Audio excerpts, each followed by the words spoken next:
Yeah, I see that. Yes. Okay. Okay. Okay. Buenos días. Buenos días a todos. Yo soy James Robinson. Good morning, I'm James Robinson. Y gracias por la invitación. Hola a mi estudiante Rafael. ¿Cómo estás? Entonces, es un honor y un gusto, pero voy a hablar en inglés, desafortunadamente. Entonces, ¿hay unas traducciones? Sí. Ok, good. Bueno, muchísimas gracias por haberme invitado. Y lo que voy a hacer el día de hoy es que vamos a hablar acerca de mi libro de por qué fallan las naciones y la importancia de la salud en el proceso del desarrollo económico. No solamente como fruto del desarrollo económico, pero una fuerza que lidera el desarrollo económico. Pero también voy a hablar acerca de por qué la salud está subsuministrada en la mayoría de los países como Colombia. Y le voy a dar un argumento general y después voy a tratar de profundizar un poquito acerca de los problemas que hay en Colombia desde mi perspectiva, desde la perspectiva de mi libro. Bueno, yo pienso que cuando pensamos acerca del desarrollo económico, lo primero que hay que reconocer es que todos los economistas están de acuerdo en acerca de qué hace que un país sea próspero, es la inversión. La salud es parte, es lo que se denomina capital humano junto con la educación. La salud, la educación, el capital humano, la inversión es algo que es básico para el desarrollo económico junto con el capital físico como la tecnología, los edificios, la innovación, la creación de la tecnología, el adoptar una mejor tecnología que genere productividad. Esto es algo en la cual todos estamos en acuerdo en la economía desde el premio en el cual se ganó el Nobel. Él hizo su investigación en los 40, 50, así que la salud no es algo que nos preocupa de manera intrínseca, como decía el señor McMaster, pero también es una fuerza que está detrás del desarrollo. Y si usted mira la experiencia colombiana, es hasta cierto punto, es una historia de éxito. Si vemos los datos, si vemos los datos que vimos esta mañana, y bueno, y claro está que mis gráficas también son menos sofisticadas, ya son como las del ministro. Nosotros tenemos datos acerca de la mortalidad. Estos son datos de un artículo por Alejandro Gaviria. Acerca de la mortalidad, el doctor Mosmasti hablaba de la expectativa de vida y las mejoras en la actividad.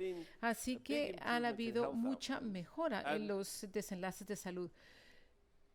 Y nosotros también hemos visto que ha visto una gran mejora en la cobertura del sistema en Colombia. Estos son mis datos, están un poquito desactualizados, pero bueno, voy a retomar este incremento tan dramático y también como los gastos en Colombia en los 90 cuando hablé acerca de por qué esto sucede, por qué en los 90 y cómo se puede hacer en el futuro.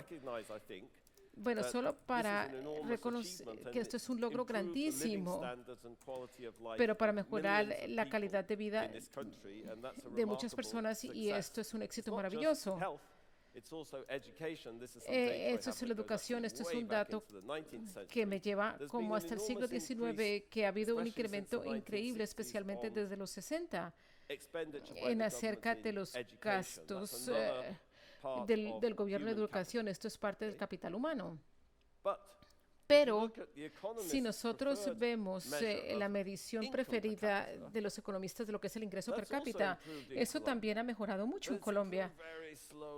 pero ha mejorado muy lentamente, muy lentamente, muy lentamente. Si de hecho usted ve la línea punteada que está en la escala derecha, pues vemos que es el nivel de ingreso per cápita en Colombia asociado o comparado con el de los Estados Unidos.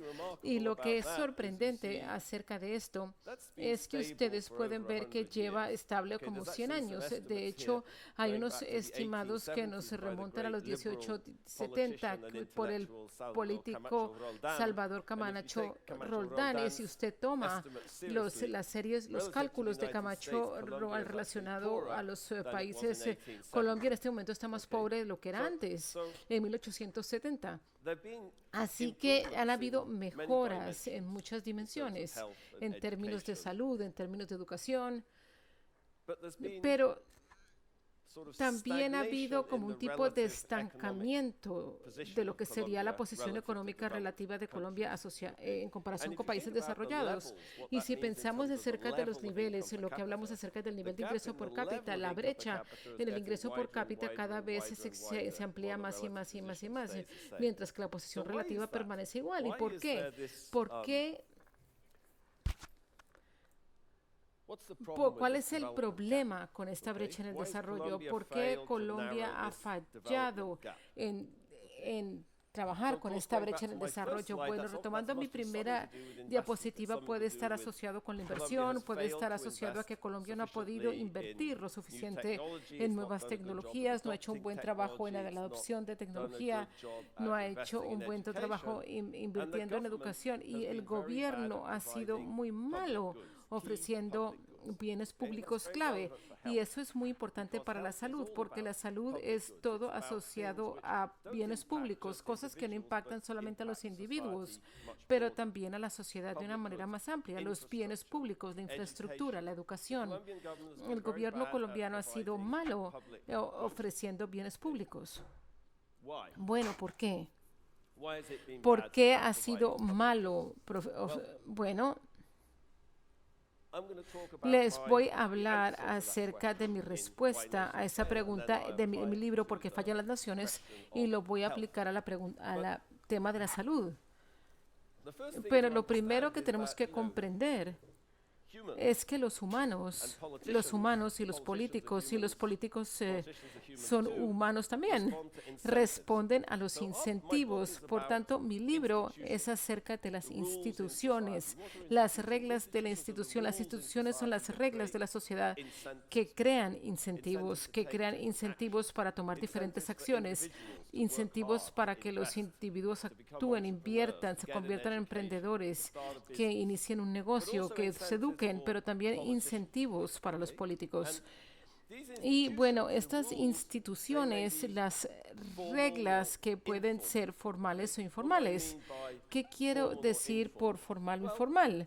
Bueno, que de pronto pueden ser cosas que están escritas, como la ley o la constitución, o como el gobierno otorga contratos, o como el gobierno decide quién consigue un trabajo en servicio social. Eso es lo que llaman las ciencias sociales instituciones formales, pero también pueden ser instituciones informales. Así que no se puede pasar mucho tiempo en Colombia para saber que las instituciones informales son muy importantes para la organización de todo tipo de cosas en la sociedad. ¿Qué quiero decir? Bueno, quiero decir, por ejemplo, no sea sapo. Por ejemplo, no ser sapo. Tiene rabo de paja. No dar papaya. Esa es una buena. Me encanta. Y si alguien le da papaya, usted la debe coger. Esa es una sociedad muy interesante, la que tiene ese concepto de que no dé papaya, pero si le dan papaya, cójala. Simplemente estoy enfatizando, y esto es algo que sale en la discusión que tuvo el ministro, que es que la sociedad también está involucrada en esto. Y les voy a hablar acerca de la política. Si ustedes han leído este libro, saben que les voy a hablar la política, y usted está esperando que empiece, seguro. Pero la política tiene un lado de suministro y demanda. Y en el lado del suministro, los políticos, y en la demanda somos nosotros, usted, yo, nosotros, los ciudadanos. Y eso es algo que va a ser crucial para tratar de dilucidar cómo hacer que las cosas funcionen mejor. Y por eso es que yo lo enfatizo. Así que las instituciones son reglas que influencian los incentivos de las personas, las oportunidades y el comportamiento. Y les voy a dar unos ejemplos muy concretos a nivel general de mi libro y también en Colombia como ejemplo. Y simplemente voy a empezar con algo que es la economía. ¿Qué quiero decir con institución económica? Bueno, de acuerdo a Agustín Codazzi, grandes números de personas en la Colombia rural no tienen una titulación formal de su tierra. Así que en la economía, la idea más básica, si usted piensa acerca de inversión, acuérdese que yo hablo de inversión, lo más básico para invertir es que usted solamente invierte en algo si usted tiene unos derechos de propiedad claros y bien marcados. Usted invierte en un negocio porque usted quiere beneficiarse de los frutos de su inversión, de su trabajo. Pero muchas personas, por ejemplo, simplemente hay datos faltantes porque los paisas tienen su propio instituto de catastro y no van a dar sus datos. Así que de Antioquia no hay datos. Y tampoco hay datos en partes del Amazonas donde ustedes tienen estos resguardos. Pero lo que ustedes ven es que la parte negra, si ustedes ven la parte muy negra, quiere decir que entre el 40 al 100% de las personas no tienen una titulación de la tierra. Entonces, si no hay un título, si no hay titulación, los derechos de propiedad es algo que está muy mal definido. ¿Usted por qué esperaría que alguien invierte si no tiene un título de propiedad? Aquí tenemos otro ejemplo. Simplemente piensen no solamente acerca de la definición de derechos de propiedad, pero piensen acerca de la inseguridad del derecho. Ustedes saben que la Universidad de los Andes, donde yo enseño todos los veranos, están tratando de comprar propiedad adyacente a la universidad, pero es difícil comprar esa propiedad porque nadie tiene un título. Es como una invasión. Así que, ¿cómo se negocia con alguien que la verdad es que no tiene un título y nadie sabe quién es el dueño? Es difícil. ¿Y qué pasa con la seguridad de los derechos de propiedad? Piénsenlo. 6 millones de desplazados internos, 6 millones de personas sin tierra, victimizada por diferentes grupos de acciones armadas, actores armados. Es unos derechos de propiedad muy inseguros, sin mencionar los derechos humanos. A nivel de economía, los derechos de propiedad son inseguros. Bueno, la industria de la salud, el señor Petro anunció que si él se ganaba la elección presidencial, él iba a nacionalizar la industria de atención en salud. Bueno, esa es otra fuente de inseguridad de los derechos de propiedad. Así que yo pienso, y esto es simplemente una economía muy sencilla.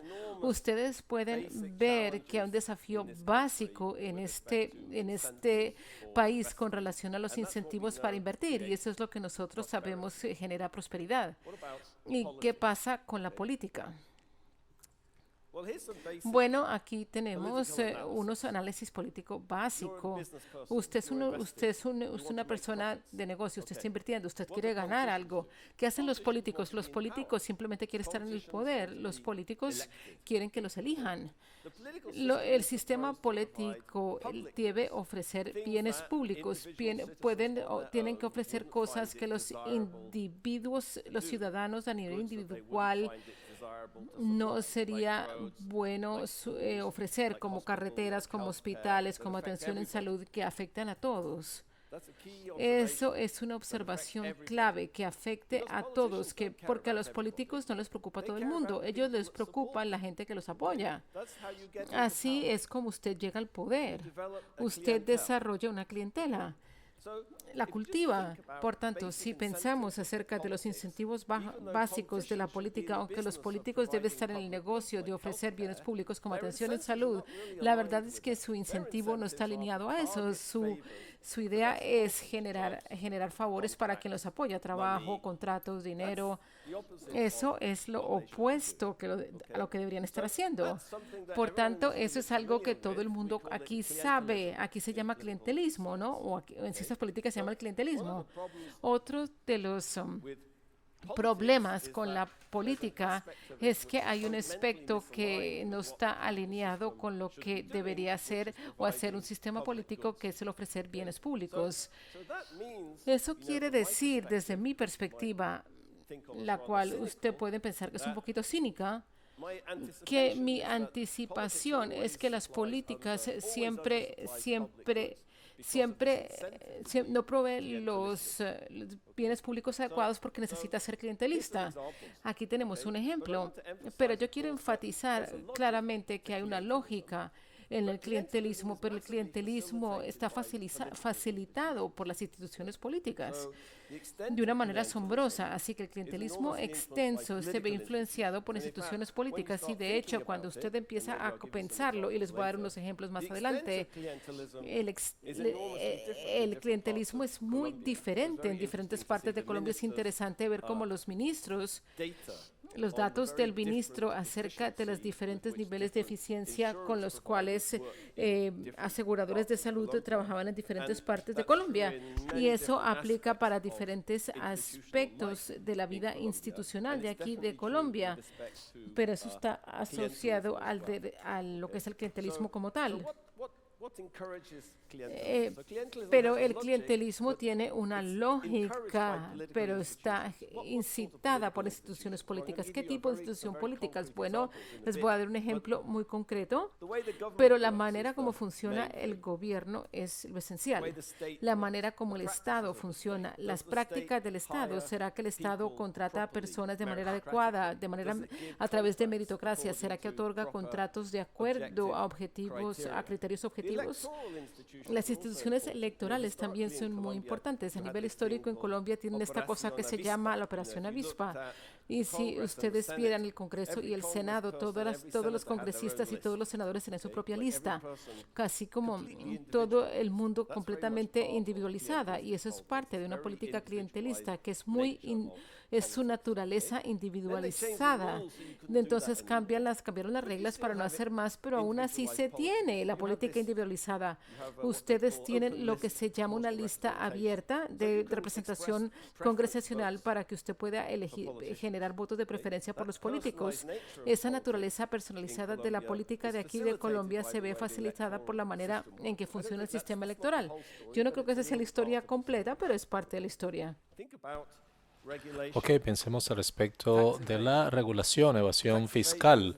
La evasión fiscal es un problema horrendo en Colombia. La evasión de reglas también es horrendo en Colombia y se ve facilitado por cosas como no sea sapo o no tenga rabo de paja. Ok, cierre la boca, todo el mundo ha hecho algo malo.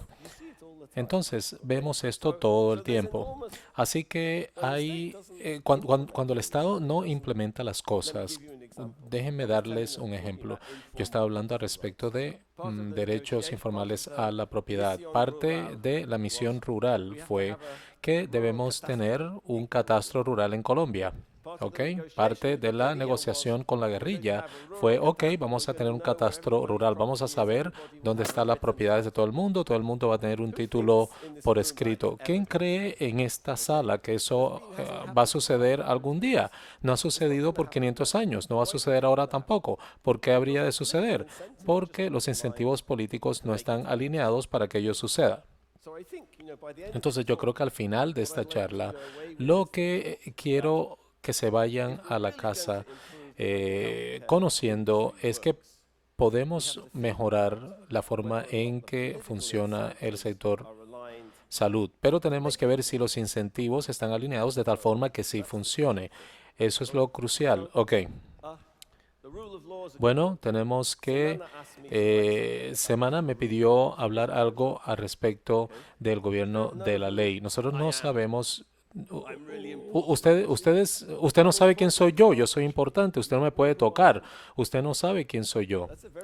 Esa es una expresión muy común en Colombia. ¿De qué se trata eso? Se trata del gobierno de la ley, que la ley no se aplica a mí. El Estado de Derecho no se aplica a mí. Pensemos al respecto de Luis Carlos Sarmiento y la altillanura. y Urrutia. Las reglas no le aplican. Las reglas de reforma rural no le aplican. Usted no sabe quién soy yo. Yo soy importante. A mí no me aplican las reglas. Hay una cantidad de problemas con el Estado de Derecho. Entonces, como lo dije anteriormente, yo pienso que todo esto se ve reforzado por las instituciones informales de la sociedad. Tiene rabo de paja. Todo se da dentro de un equilibrio vicioso. ¿Cómo afecta esto la prosperidad? Déjenme darles un ejemplo de por qué las naciones fracasan. De primer capítulo, que no se trata de Colombia, se trata de México y los Estados Unidos, pero podemos pensar respecto de cómo se relaciona Colombia si así deseamos. Entonces, en el primer capítulo del libro nosotros hablamos y dijimos, ok, si queremos entender cuál es la diferencia entre países ricos y pobres, pensemos al respecto de los dos hombres más ricos del mundo. Ya no lo son, pero todavía están en la lista. Tenemos Bill Gates, ¿ok? Y el otro señor es Carlos Slim. Entonces, Carlos Slim y Bill Gates, dos hombres fabulosamente ricos, muy exitosos, muy enérgicos, dos empresarios muy impulsados, pero la forma en que generan su dinero es diferente. Bill Gates genera su dinero a través de la innovación, a través de software, la industria de computadores, Microsoft. Él generó una gran riqueza para él, pero también una cantidad de talento y de energía hacia la industria del software. De hecho, generó más riqueza, mucha más riqueza en comparación a los beneficios personales de él. Ok, vamos a ver a Carlos Slim. ¿Cómo hizo su dinero Carlos Slim y cómo todavía hace su dinero Carlos Slim? Él lo hace a través de un monopolio donde hubo una privatización a través del partido político PRI en México. Y ahora Colombia es un orgulloso miembro de la OCDE y se hizo un cálculo hace poco que entre el 2005 y el 2009 las pérdidas económicas de la economía mexicana por los monopolios de Carlos Slim iban a doblar su fortuna. Entonces, no se trata solamente de tomar dinero del bolsillo de los mexicanos y dárselo a Carlos Slim, sino que empobrece a todos los mexicanos. Entonces, dos hombres muy ricos, los dos más ricos del mundo, pero la forma en que ellos generan su riqueza es significativa si vamos a entender la diferencia entre el éxito económico y el fracaso económico. Gates innovó. Eso se conecta a mi primera diapositiva, la innovación, la tecnología. Pensemos al respecto del computador, el dinamismo de la industria del computador en los Estados Unidos.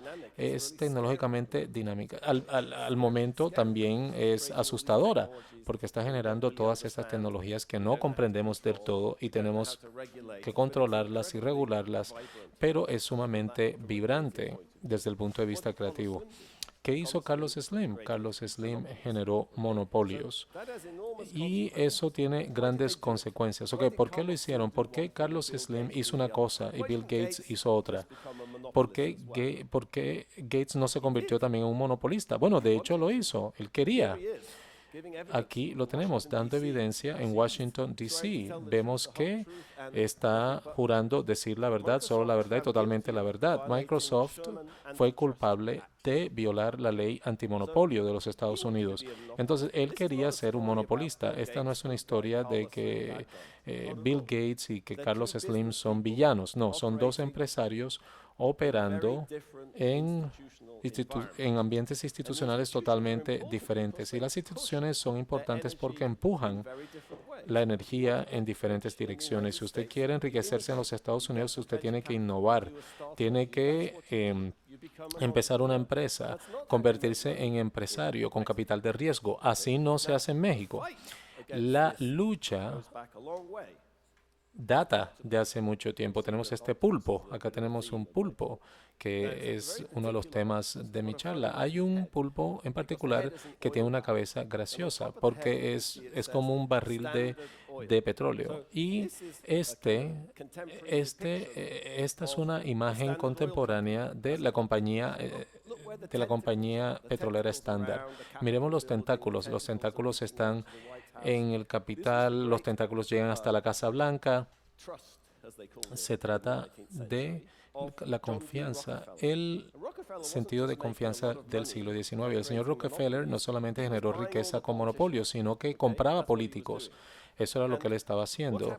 ¿Y qué sucedió con la empresa Standard Oil? Entró en bancarrota por el accionar de las autoridades antimonopolio. Se trató de una batalla contra los monopolios que data del siglo XIX. Entonces, Gates y Slim, ambos han generado fortunas, actúan de maneras diferentes. Gates innova. Eso es muy importante. Vemos acá el rol del gobierno en la creación de estas innovaciones. No se trata solamente de tener buenas leyes antimonopolio. El Estado tiene que hacer cumplir esas leyes.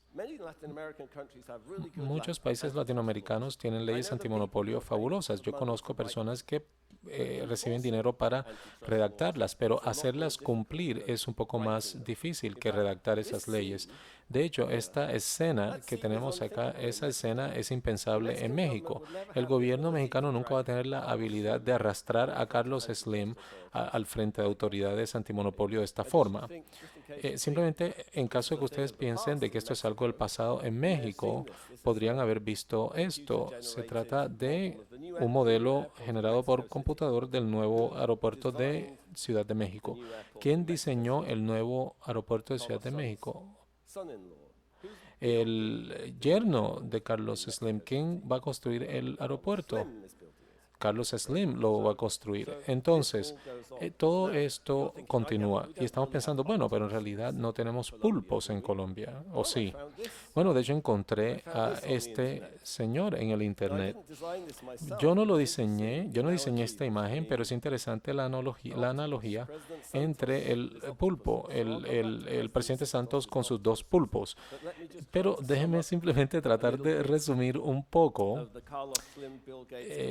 la comparación entre Carlos Slim y Bill Gates.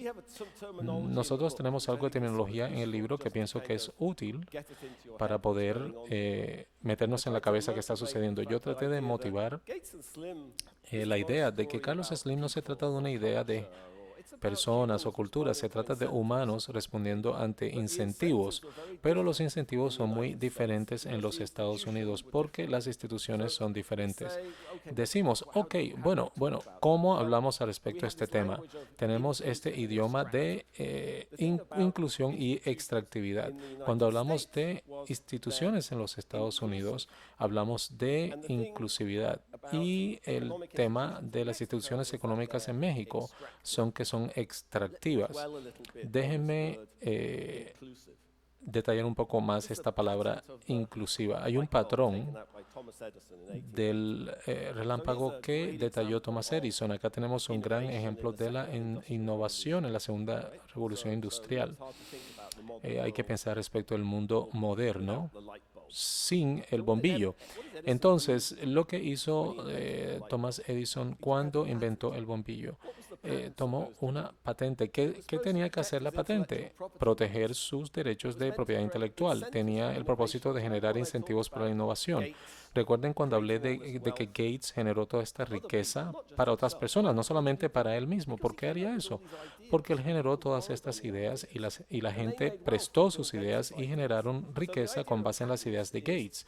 Así que la idea de patente es que la gente deje de copiar las ideas y generar más incentivos para la innovación. A nivel de Silicon Valley tuvimos al señor Bezos, al señor Jobs, todos patentaron sus innovaciones. Lo que es interesante respecto a la ley de patentes es que al momento en que Edison estaba trabajando, él generó una idea. Él pagó el mismo cargo para sacar la patente. La patente decide si tu idea es original y luego el gobierno hace cumplir su patente. No se trata de redactar simplemente una ley y decir, ok, usted puede sacar una patente si quiere. No, usted tiene que aplicar la ley, tiene que implementar la ley. Pero lo que es realmente interesante es que si miramos quiénes eran estas personas, ¿quiénes eran estas personas que sacaron patentes como Edison? ¿Era algún elitista? No, su padre era un contratista de techado. entonces, de una empresa de techado. Se trataba simplemente de un hombre muy innovador. Entonces, lo que vemos cuando miramos los antecedentes de los patentadores en Estados Unidos es que la gente que saca patentes, los innovadores, vienen de todo el espectro social. Personas de la agricultura, profesionales, pobres, no educados, elitistas, campesinos, todo el mundo, en todos lados. Y se trata de un hecho sumamente importante, porque ¿qué nos dice? Nos dice que las ideas, la creatividad, el emprendimiento, todo eso está sumamente diseminado en la sociedad. No sabemos dónde está particularmente. El presidente Duque no sabe dónde se encuentra eso. Lo que necesitamos es un sistema de instituciones que genere incentivos de amplia base, que pueda explotar todo ese talento de la sociedad. Cuando el ministro sacó su lista de hospitales que fallan en Colombia, ¿quién se vio sorprendido por los lugares de esa lista? Maicao, Quibdó, Buenaventura. Nadie estuvo sorprendido por esa lista porque todo el mundo sabe dónde están los fracasos institucionales en este país. El problema es cómo generamos los incentivos políticos para hacer algo al respecto. Se trata de todo este talento. Hay mucho talento en el Chocó, pero estas personas no tienen las oportunidades ni los incentivos para explotar eso. Y la genialidad histórica de los Estados Unidos, con todos sus problemas, hemos hablado de muchos problemas en ese libro, y hay incluso más problemas hoy en día. Para todos los problemas, ellos han hecho un mejor trabajo de explotar todo ese talento latente de la sociedad. Ahora, ya vamos a llegar a Tierra Bomba. Tierra Bomba está justo allí, no está muy lejos. Buenaventura está aislado, hay manglares, y Tierra Bomba está apenas allí cruzando el mar, no está muy lejos. Esa es la parte económica, pero detrás de la parte económica tenemos la política. Hay que pensar al respecto de mi ejemplo de Gates y de Slim. No se trata simplemente de el monopolio, y el Estado no hace cumplir las leyes antimonopolio. En los Estados Unidos es igual, ellos quieren ser monopolistas también, simplemente es más difícil salirse con la suya en los Estados Unidos. ¿Por qué? Porque los estados hacen cumplir las leyes antimonopolio, y lo que ayuda a Carlos Slim es el monopolio. Eso no tiene nada que ver con la política ni la falta de transparencia y rendición de cuentas en el sistema político americano. He hablado respecto a las instituciones económicas y los incentivos que generan, pero siempre yace detrás de ello la política, la rendición de cuentas, la transparencia. Entonces tenemos una palabra para eso. Decimos, ok, hay instituciones económicas inclusivas. Eso fue lo que trajo al mundo a Bill Gates.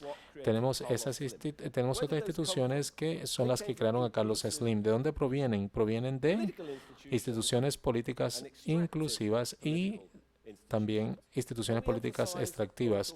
Y tenemos que hacer énfasis cuando hablemos de instituciones políticas inclusivas, es lo que he hablado, la fuerza, la capacidad del Estado y el grado de rendición de cuentas y de transparencia o la distribución de poder político en Colombia.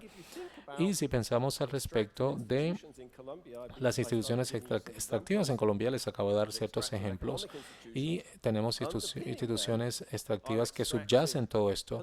Son instituciones políticas extractivas. Entonces, déjenme darles algunos ejemplos. Acá tenemos a Tierra Bomba. Está justo allí al frente. Podemos montarnos en una lancha y tomar café allá esa tarde.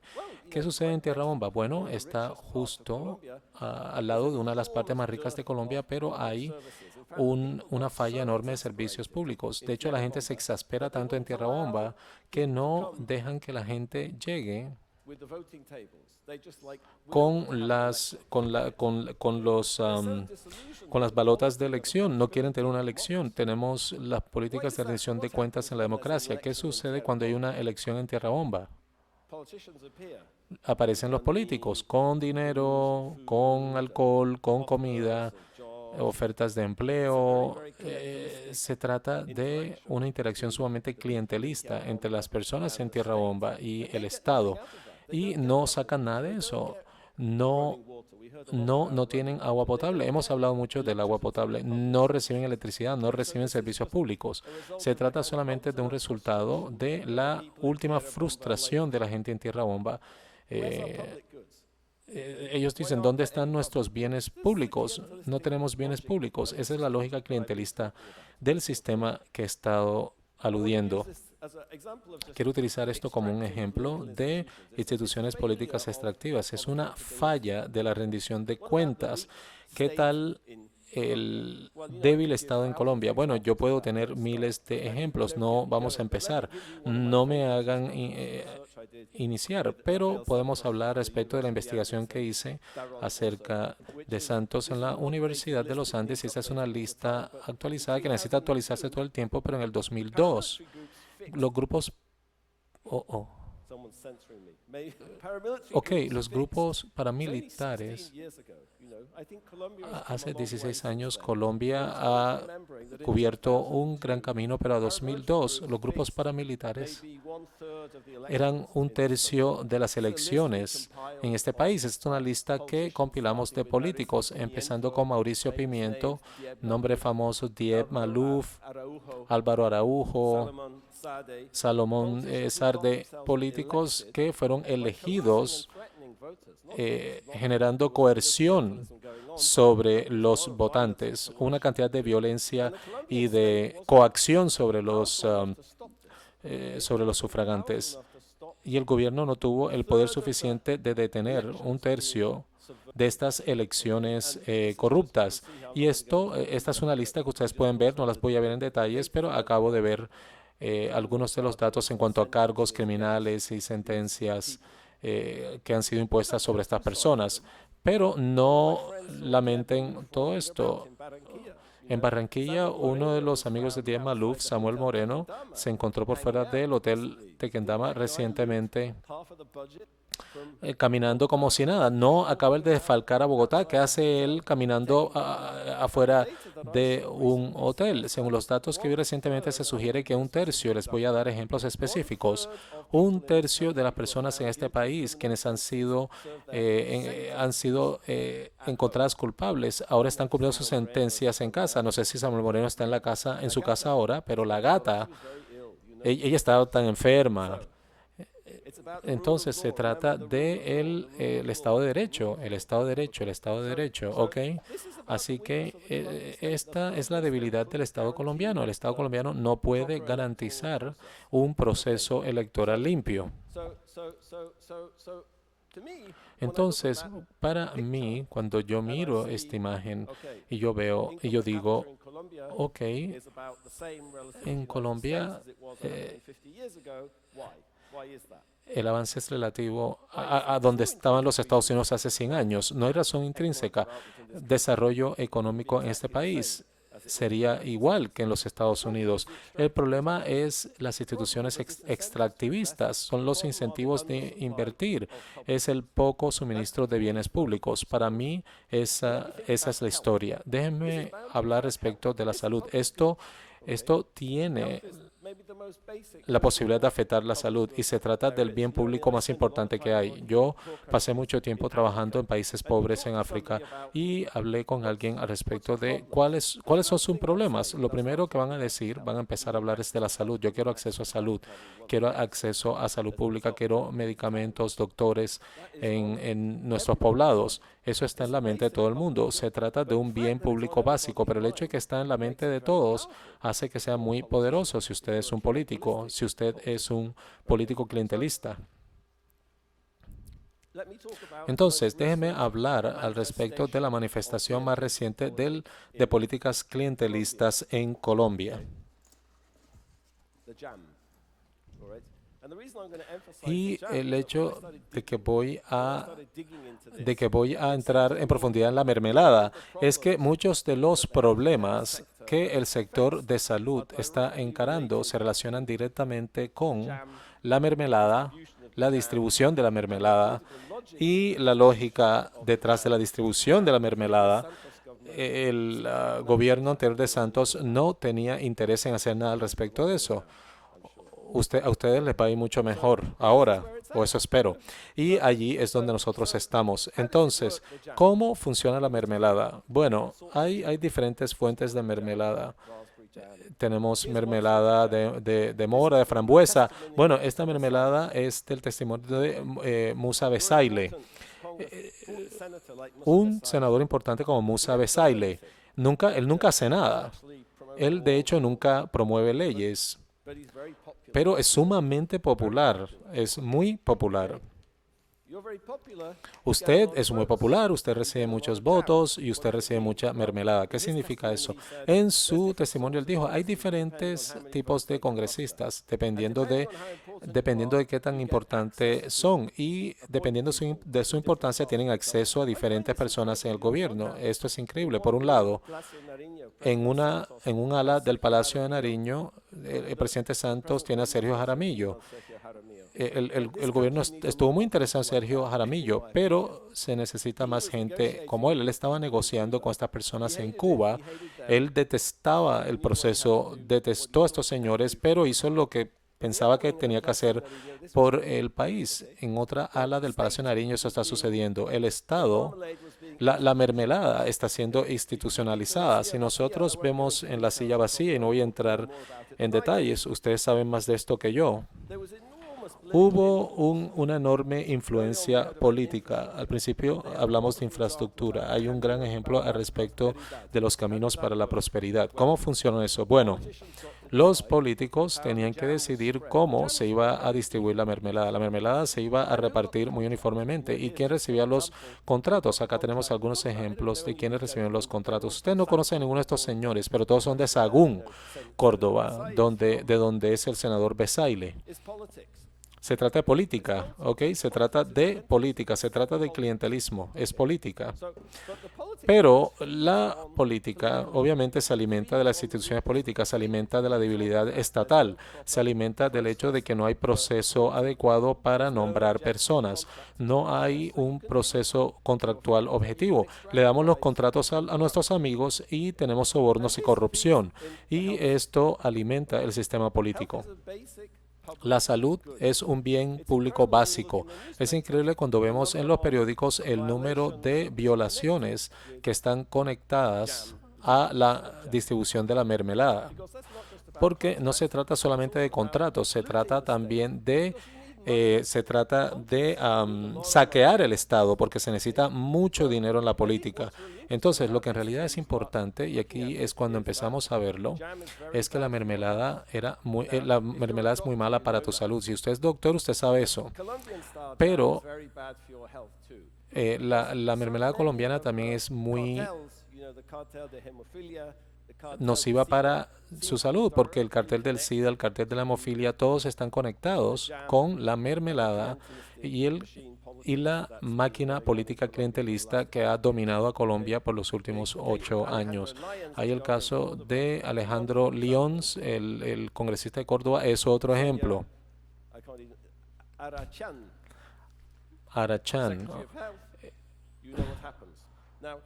Alfredo Arachán. Ok. En caso de que estén preocupados por ese señor, parece que él también está sirviendo su sentencia judicial en la casa. Lo que yo encuentro sorprendente al respecto de esto, este es un artículo de la revista Semana de 2011. Hubo un escándalo. Todos los carteles, hubo una lista de carteles, todo el despilfarro del sistema de salud. Este es un escándalo que anunció el presidente Santos, horrible el escándalo, y tenemos una historia de este año.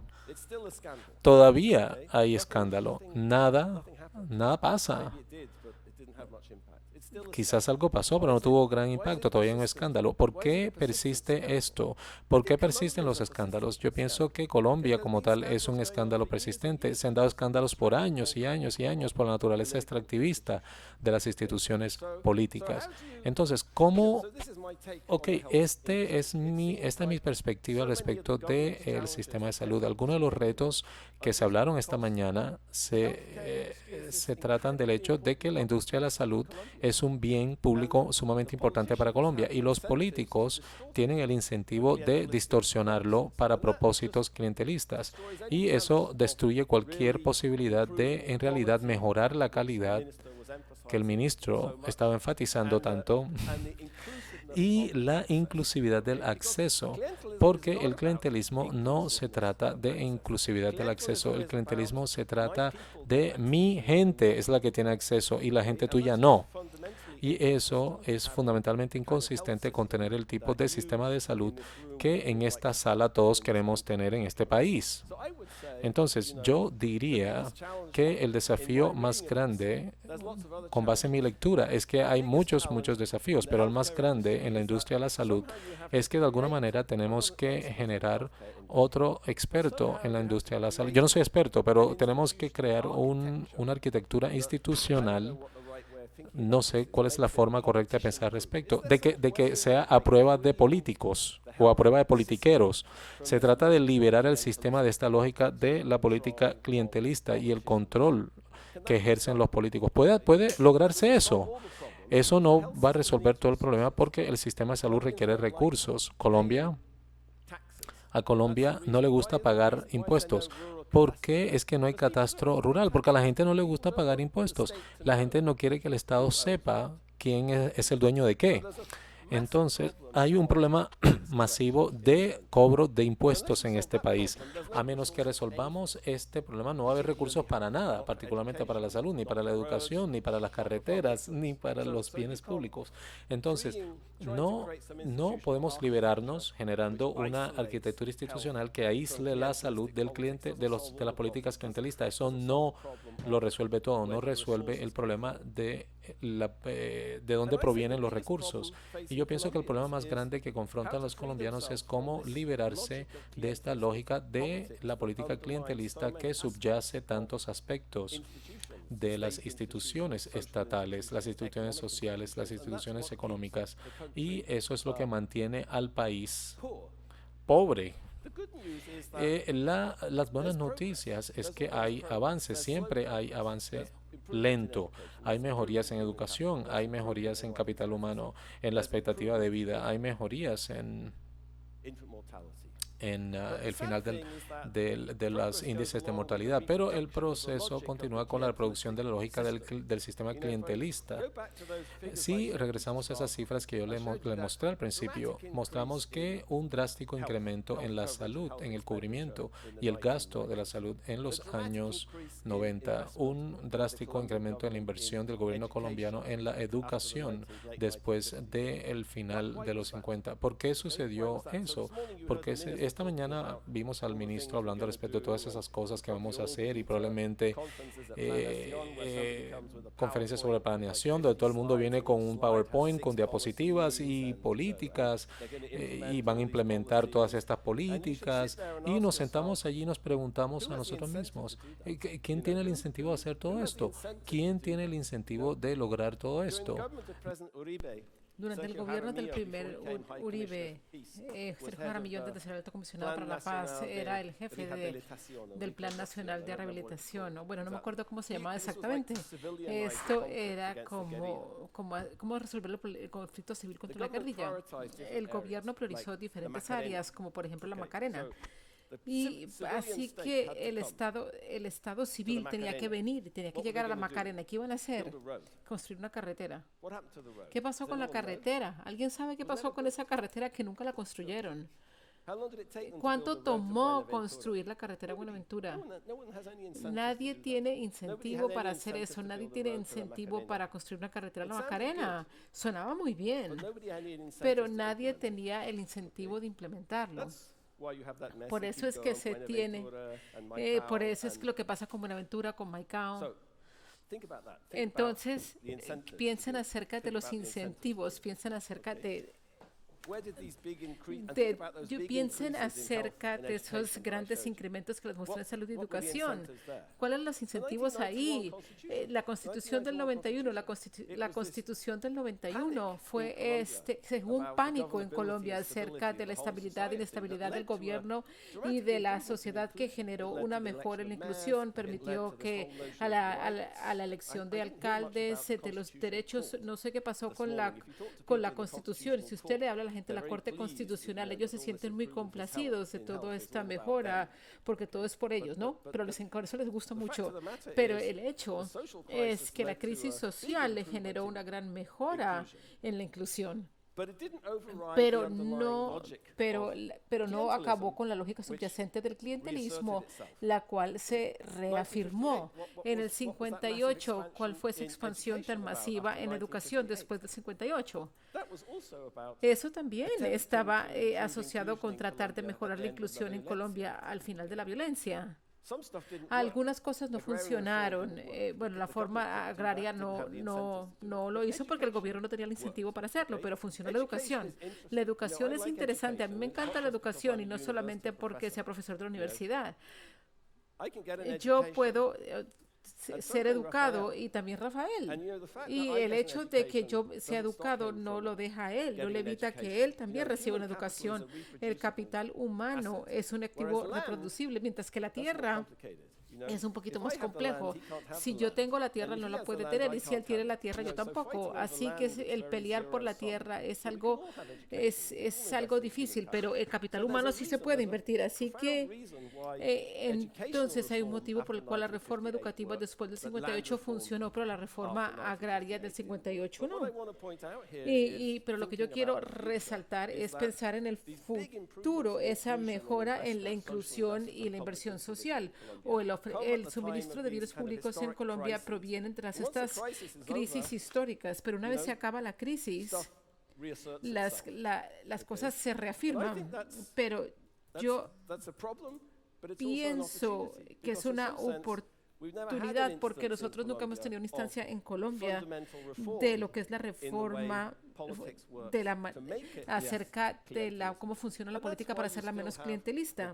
Por eso es que todavía hay esa brecha entre Estados Unidos y el mundo desarrollado de Colombia, porque estas crisis sí mejoran la provisión de servicios y bienes públicos, pero nunca cambia la lógica subyacente de las industrias extractivas, aunque se intentó en el 91. Así que bueno, eso tenía que decirlo. Entonces, ahora voy a callarme.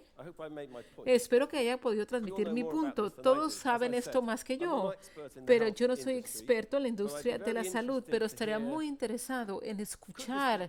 ¿Será que esto se puede? ¿Será que hay una manera en que se puede crear una arquitectura institucional que haga que sea más difícil evite, que no permita que la política capture el sector salud, que permite que la gente trabaje, que permite que la gente mejore el bienestar de la gente? Pero esto no se ha cambiado en Colombia. Esto es un desafío donde usted tiene experticia, conocimiento. Parece que ustedes tienen un gobierno que está interesado en escuchar. Como les dije antes, esto no va a resolver todos los problemas. El desafío más grande son los ciudadanos. Yo no soy un ciudadano colombiano, pero sí soy un ciudadano de Estados Unidos y nosotros tenemos problemas muy graves que ustedes saben. Como ciudadanos de Colombia, la idea es cómo escapar este equilibrio clientelista. Parte del problema es que no hay colombianos, hay múltiples colombianos, no hay nadie de tierra bomba, digo yo, en este salón. Aquí ¿hay alguien aquí del Chocó? ¿Hay alguien aquí del Chocó? Levante la mano. Ese es el problema de Colombia, el tipo de Colombia bifurcada que existe, la Colombia de los PowerPoint sofisticados y de las personas de planeación que estudiaron en Harvard y que tomaron mis clases en la Universidad de los Andes. La Universidad de los Andes, por ejemplo, es un sitio muy privilegiado. Y las otras personas de Colombia, y parte del problema es que mucho del clientelismo no continúa. en las partes donde se hace el PowerPoint sofisticado. El clientelismo ocurre en la otra parte de Colombia y esto es algo que ustedes tienen que encontrar la manera en que se puede lidiar. Hay que ver cómo se integra estas múltiples Colombias entre un solo país y nuevamente esto nos lleva al concepto de la capacidad del Estado, la rendición de cuentas y la transparencia del Estado. Cuando yo escucho a la gente que habla acerca de centralizar, no sé si me gusta esa palabra. Es como centralizar. Hagamos todo que todo se quede en Bogotá. No se lo demos a esos corruptos, esa gente corrupto de La Guajira. No le demos nada porque ellos se van a robar el dinero. Entonces, esto es un problema institucional para usted no puede dejar el dinero en Bogotá y decir, ay, no vamos a gastarnos el dinero en Buenaventura. Ahí es donde está el problema. Entonces, esto es otra parte de este desafío de dónde está el clientelismo y dónde está. Es como el tema de los datos del ministerio acerca de la eficiencia relativa de estas diferentes compañías aseguradoras. Ellos no decían de dónde eran, pero yo creo que ustedes pero yo creo que todos podemos saber para ver cómo podemos asegurar la eficacia de esos proveedores. Espero que les haya dado cosas para pensar y apetito para que almuercen. Gracias.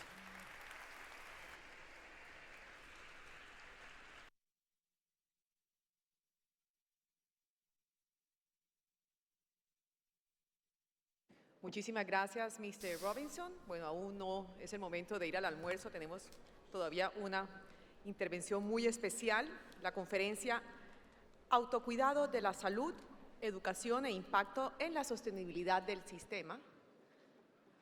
Me están informando.